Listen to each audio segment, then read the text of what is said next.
Hi everyone, welcome to this week's session of Birding 101 on garden birds.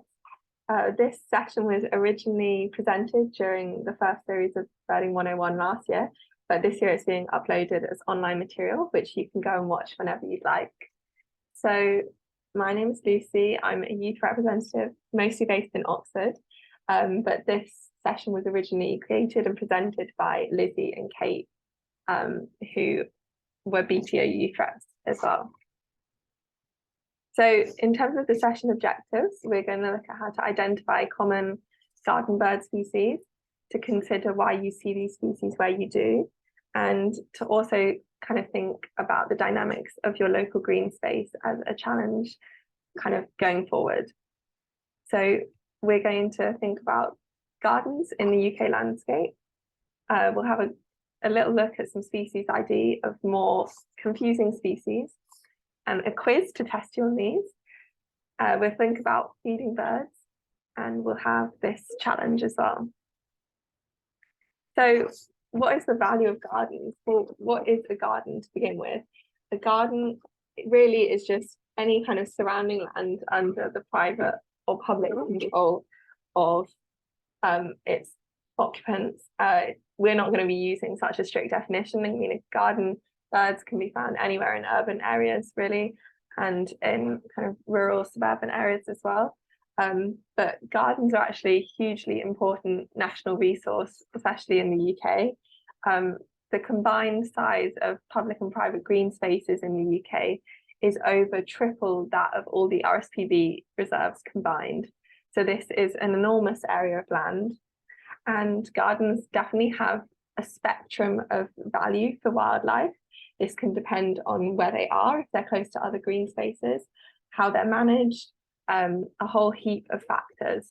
But if they're good, they can provide a huge number of resources to birds and other wildlife, including vegetation to nest in, take cover in, food, water.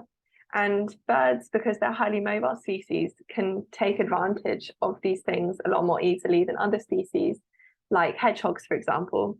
So they can overcome the barriers that other species might not be able to, like the isolated and kind of fragmented nature of gardens. So actually gardens are a really great place to watch birds, to learn how to identify birds and to watch their behaviours. Like the RSPB says, you can see the whole complex web of life right in your back garden, like these goldfinches apparently squabbling over some food. So in urban landscapes, we have similar species to what we traditionally find in the wild, but different communities, so kind of different proportions of these species compared to what they might naturally be. For example, species that are more generalist or invasive species can be more dominant in urban landscapes, and you also get lower species richness, so fewer species, and you can get higher biomass and density of species. Green spaces are also often more concentrated in urban landscapes, like in very large parks, and the rest, like I said, can be isolated and fragmented across an urban area. And gardens extend these large green spaces and break up the more inhospitable environment of our urban landscapes. So, for example, this is one of a large green space, a large kind of parkland, which is covered in lots of trees. But these gardens in the neighbouring area will help extend the area covered by this green space. They're connected, so potentially they could host a huge number of species there. Gardens are also really important in rural landscapes, even though it might not seem like it. But in an agricultural matrix, gardens can serve as an oasis, providing the elements that may have been lost from traditional rural landscapes like trees and hedgerows. Intensive agriculture at the moment has kind of simplified our landscapes, creating these monocultures. So gardens can provide kind of microhabitats and more structural diversity that wildlife can use to find food and habitat that they may have lost elsewhere. And this is an example where we have the gardens showing trees and hedges in amongst a huge number of bare fields. And also in more non-traditional public spaces, you can get great habitats and environments for wildlife. For example, in churchyards, graveyards, they're actually really great places with lots of overgrown vegetation, maybe thick ivy, big old trees like yew trees, and they might have dead wood and other complex habitats, microhabitats that can provide really great spaces for wildlife. And even great urban human-made structures can have great value for wildlife. For example, here starlings are using a pier as a roost, whereas maybe in Newcastle you get kittiwakes nesting on tall towers, and also in lots of towns and cities across the country you get peregrines using cathedral towers to nest on. And these are very human structures that play the same role and have the same value as old natural structures that we may have lost, maybe providing height or lots of ledges for birds and other wildlife to use. So now we'll just cover some species ID of species that can be a bit confusing, and it's always great to kind of learn to recognize what is around you and what you're seeing most frequently. So first up, we have the tits. We've got blue tit, great tit, and coal tit. You could pause the video now and just think about whether you've seen these species around, if there are any particular features on the birds that make you recognize them as the species that they are. First up, we have the blue tit, which is a very small size. It has this vibrant blue cap, which is really amazing to see up close. They have a yellow belly with a green back and a small conical black beak and a small black stripe that finishes at the top of their chest. And blue tits are very common in gardens. They often come in big groups, and it's said that if you have 5 blue tits feeding on one of your bird feeders at once, you may have 20 or more blue tits visiting your garden at any time. They are really acrobatic. They often seen hanging off things, whether that's vegetation or hanging off your window, and they're very busy birds in general. And yeah, they have this black eye stripe as well leading to their beak. In contrast, the great tit is the largest of the tit species. It's a similar size to a robin, and it's a lot more aggressive and vocal, exerting its bigger size at a feeder. It's also less gregarious as a blue tit, so they're not seen in such big groups and usually only seen maybe 1 or 2 individuals visiting your garden. They have this striping black head with white cheeks, and they also have a black throat stripe, but this descends all the way down their chest. But like a blue tit, they have this yellow chest and kind of greeny blue back as well. And finally, we have the coal tit, which is probably the least common of these species. It's about the same size as a blue tit, and it has the same kind of white cheeks and black head that you see on a great tit, but it has much more of a kind of grey-brown, buff-coloured belly, and it doesn't have a black throat stripe descending down onto its chest like a great tit. And the real distinguishing feature of a coal tit is this white patch that's not actually in this photo that you can see on the nape of their neck, on the back of their neck, that no other tit species has.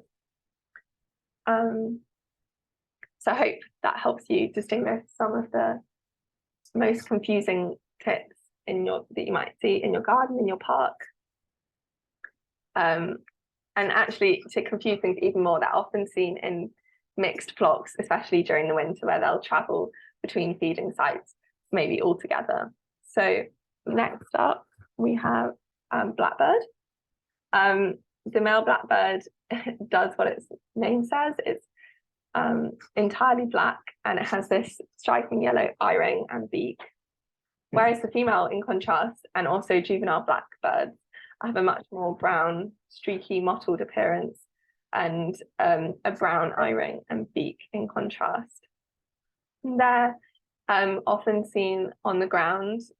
They forage for insects, worms, fallen fruit, and so they're less likely to actually visit a hanging bird feeder, but more likely to be seen on the ground, as they're originally woodland birds. They like thick vegetation cover.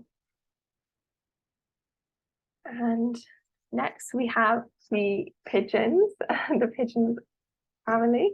So first up is the feral pigeon, which you can see kind of everywhere, I guess, not just in gardens, but out on the streets. They have a huge variety of plumages, and they're a domesticated species, originally domesticated for food, but they're actually exactly the same species, with no genetic differences to rock doves, which are naturally found in kind of caves and coastal cliff locations. In contrast, we have the wood pigeon, which is a bird traditionally found in woodland habitat, kind of in places with big open fields next to dense vegetation. It's the largest UK pigeon. It's noticeably bigger in size, and it has this slate grey pink belly and white neck patch, white wing bars on its wings when it's in flight, and it has this really loud clapping wings that you can hear when they take off, to often take you by surprise. So definitely something to listen out for. And finally, we have the collared dove, which is a much smaller, daintier bird, especially compared to the wood pigeon. It's light and pale, a paler grey colour. Like I said, this dainty size. It has this black collar, giving it its name, and this red eye as well. And actually collared doves are pretty cool because they didn't start breeding in the UK until the 1950s. Now they're a very common bird we find in the urban areas, but they actually naturally spread from across Europe from Asia back then. Next, we have sparrows and dunnocks. So sparrows are a bird you might think you see everywhere. They're actually on the red list in the UK because they have declined massively, but because they're associated with humans in their habitat, both in urban and rural areas, we think we see them a lot of the time. They have these kind of terracotta brown upper parts and paler buff-coloured underparts. The males have this black eye stripe and throat, and they have a very thick, chunky finch-like beak. Whereas the females also have this chunky beak, but they're much more muted colours with a clear eye stripe and striped, streaky upper parts. Contrast, dunnocks are the smaller,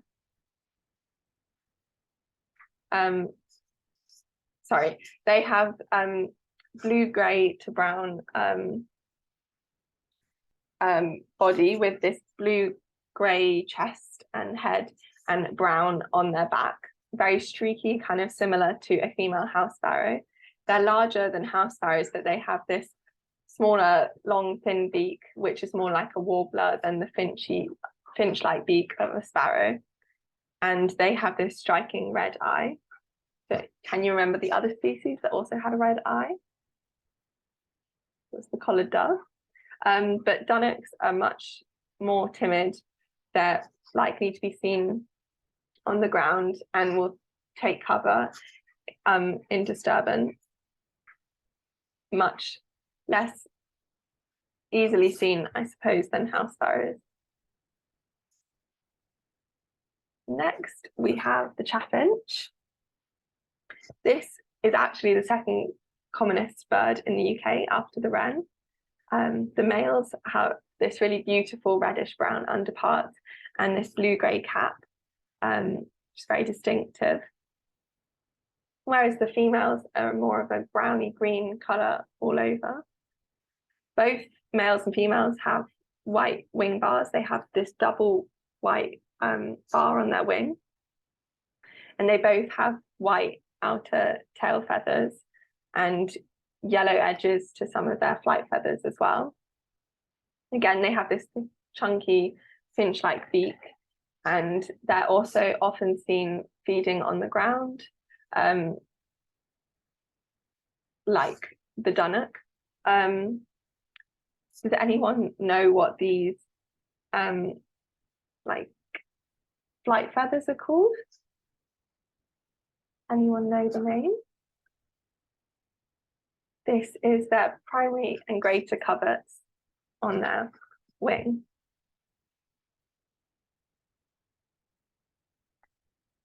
Next, we have thrushes. So on the left, we have the song thrushes, which have pale brown upper parts on their back, and these buff underparts on their front is much lighter coloration. They have very clear dark speckles across their chest, very clear outlines. And this is a bird that often is seen singing on a high perch. They sing in repeated phrases, often sing the same particular phrase again and again, which distinguishes them from the more melodious blackbird. They feed on insects and other invertebrates. For example, they often feed on snails, and you can see them where they've used particular rocks to try and break snail shells open, which is really cool to find. If you find a lot of scattered snail shells around, that might be the work of a song thrush. They're resident all year round in the UK, so this helps distinguish them, I guess, in some ways from the redwing, which is a winter migrant, seen from about September, October until March, April in the UK. So they're similar sized birds with a similar colouring of this pale brown back and lighter buff front. The speckles on their chest are less well defined, and they also have this orange rusty red underwing to their feathers, which gives them their name, and more of a prominent eye stripe. Does anyone know the name for this? This eye stripe is called a supercilium. And redwings are less likely to be seen in your garden. They prefer big open fields and places like parks, but during really cold spells, they will come to gardens to feed if they run out of food elsewhere. They feed a lot on the ground, but they also love berries. So you can find big flocks in trees stripping the berries. They will migrate 800 kilometers in one go from Scandinavia across the sea, migrating at night. And on particular days where the wind is in the right direction at the right time of year, you can see huge flocks of thousands of birds. It's really a spectacle to see. And another very similar winter migrant, another of our winter thrushes, is the fieldfare. So it's larger than the song thrush and the redwing, and it has this much more upright posture. They hop forward on two legs, and like the redwing, they're found in big open fields and parks, often in mixed flocks with redwings actually. They have this slate grey head and chestnut coloured upper parts on their back, and with this pale belly again on the front with black spots. Like the redwing, they're more of a ground feeder, feeding on fallen fruit, invertebrates, berries.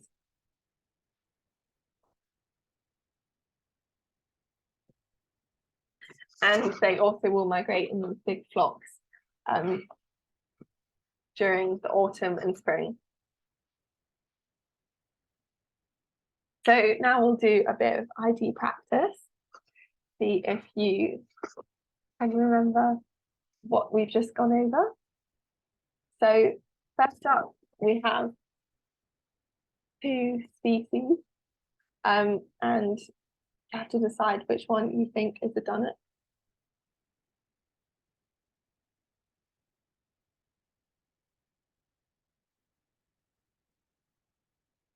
So both these birds, similar kind of browny coloration, kind of similar size, but its B is actually the dunnock here. It's got that longer, thinner beak, more like a warbler, the grey head and chest, and that red eye, whereas the bird on the left, A, has that thicker, chunkier, finch-like beak, and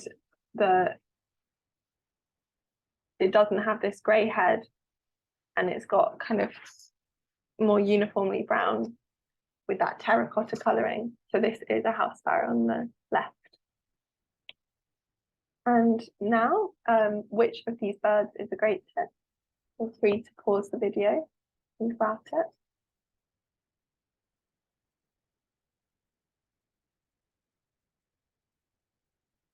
So we can dismiss bird A because it has this white stripe on the back of its neck that only one of the tit species have. So bird A has to be a cold tit. And actually bird B is a great tit. So it's a juvenile great tit, but it has that distinctive black throat stripe descent going down all the way down its chest. It also has this black cap and white cheeks and yellow chest. And finally, which of these species is a winter migrant?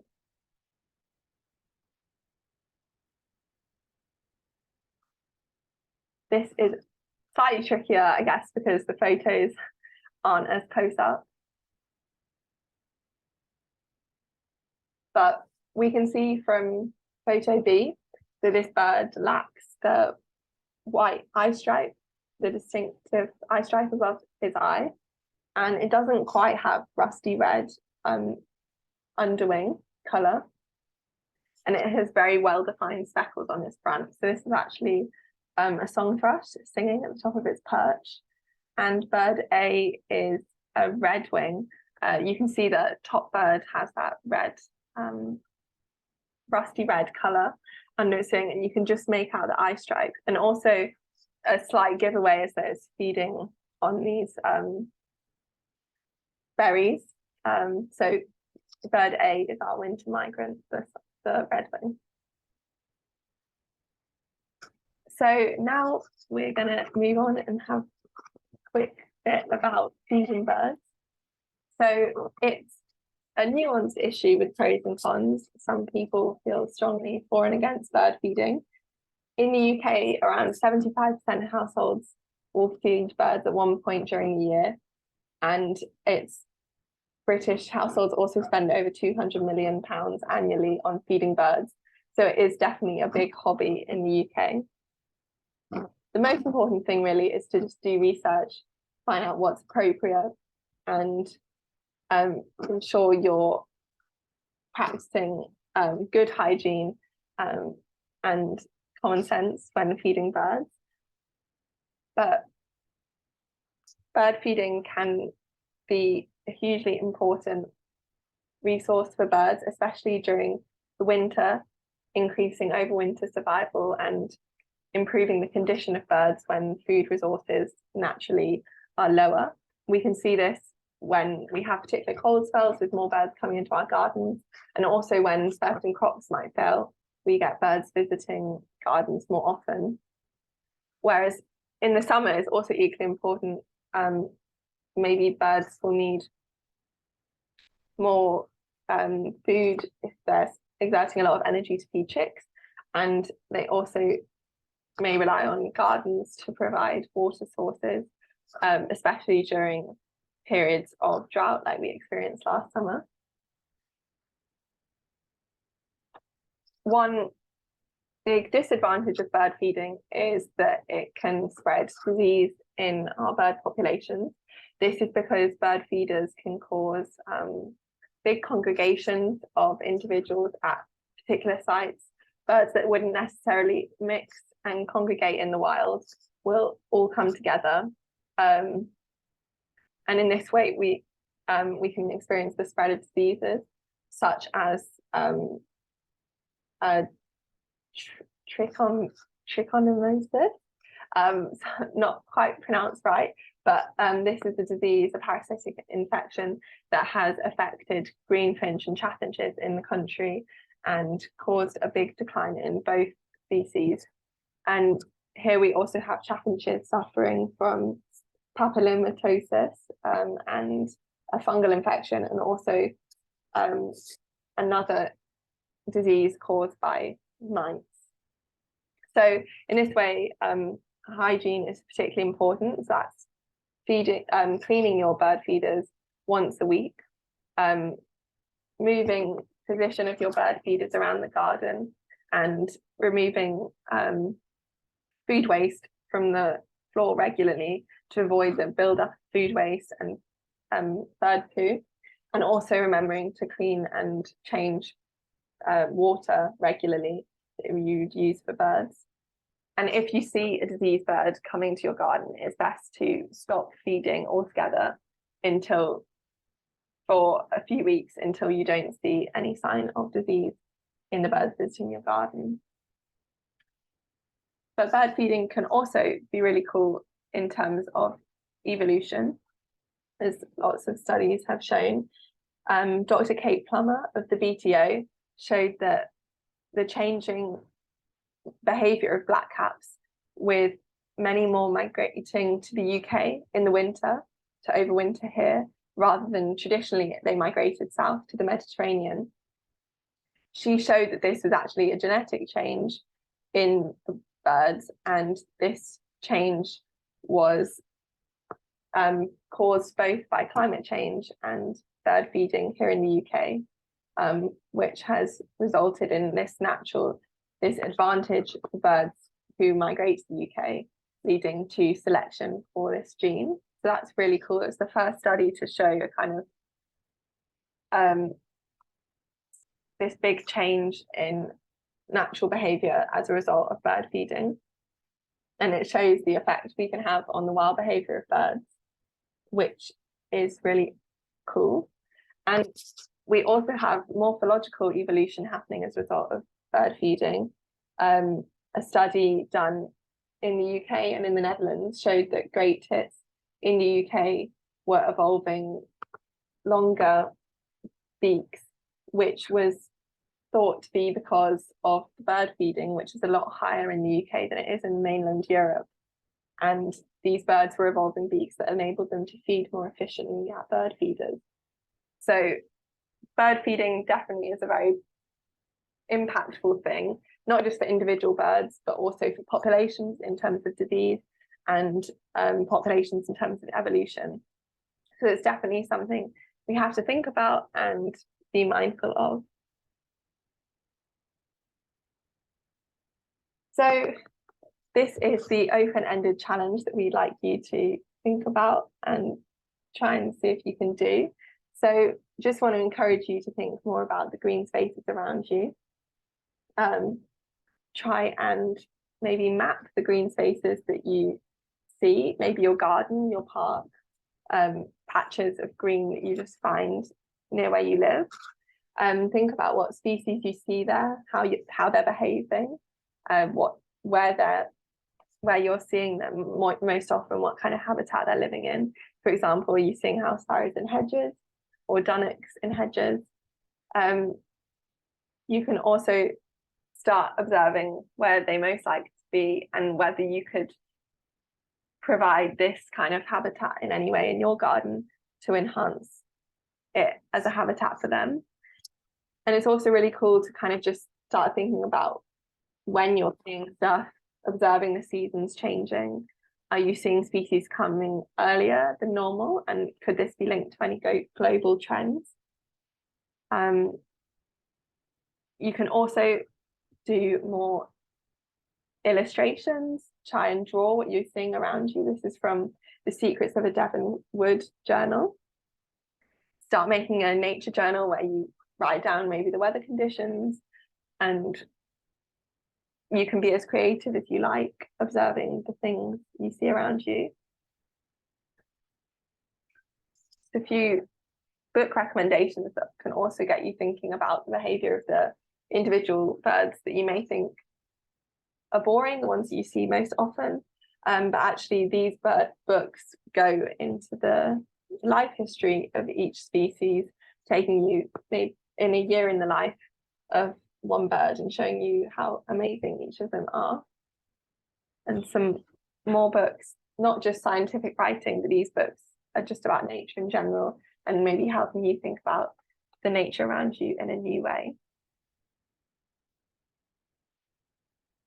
As Helen MacDonald, the author of Best for Flight, says, each time you learn to recognize a new species of animal or plant, the natural world becomes a more complicated and remarkable place, pulling intricate variety out of a background blur of nameless grey and green, which is a really nice quote and hopefully summarizes what we're trying to do today. Just helping you think more about the species you see around you on a regular basis is a really great practice and experience, and it means you get a lot more out of your environment around you. Not necessarily learning to identify the birds, but just being able to see their behavior and noticing these changes over time. Just as an example, one of the houses I lived in whilst I was at university, I didn't even have a garden, but across the road from me, there was a tree on the street and a house with guttering around it. And just from my window, I counted 15 species over the year, including species I don't get in my garden back home, like the grey spotted woodpecker and bullfinch. And this just shows you the number of birds using the guttering to have a drink, to have a bird bath. We've got long-tailed tip, goldfinch, great tip, blue tip, and a nice female blackcap. And it just shows the value in looking around you, even when you don't think somewhere is that attractive for birds. You never know what you might see. So just as a recap, we've learned how to hopefully approach the identification of common bird species. We've appreciated how gardens can influence bird communities, and we've had to think about this challenge where you can consider your local green space dynamics and the wildlife that uses them. The BTO actually has a scheme itself called Garden Bird Watch, and this is a simple survey that you can get involved in. It's just a case of keeping a list of the birds and other wildlife that use the resources in your garden. So you only have to identify what you are confident identifying. You don't have to spend much time on it, just a consistent amount of time each week. And it can help the BTO and other scientists understand the how and why populations of garden birds are changing over time, and in turn how we can help reverse some declines we're seeing. For example, the blackcap study I mentioned earlier with the evolution of new blackcap migratory routes, this was discovered as a result of BTO Garden Birdwatch data. So it's a really cool thing to be a part of. And you can sign up for free and find out more information and resources about this online, just searching www.bto.org/gbw. Next week, we have a live session of Birding 101. This is session 4 on warblers, helping you to identify even more confusing species that you might see around you. It's definitely going to be a great session, so do tune into that if you can, and it will be uploaded online if you can't see the live session. And follow BTO online on social media. They will issue reminders for you to clean your bird feeder once a week if that's what you need, and they also will show lots of other great things that you can get involved in, including other BTO youth events.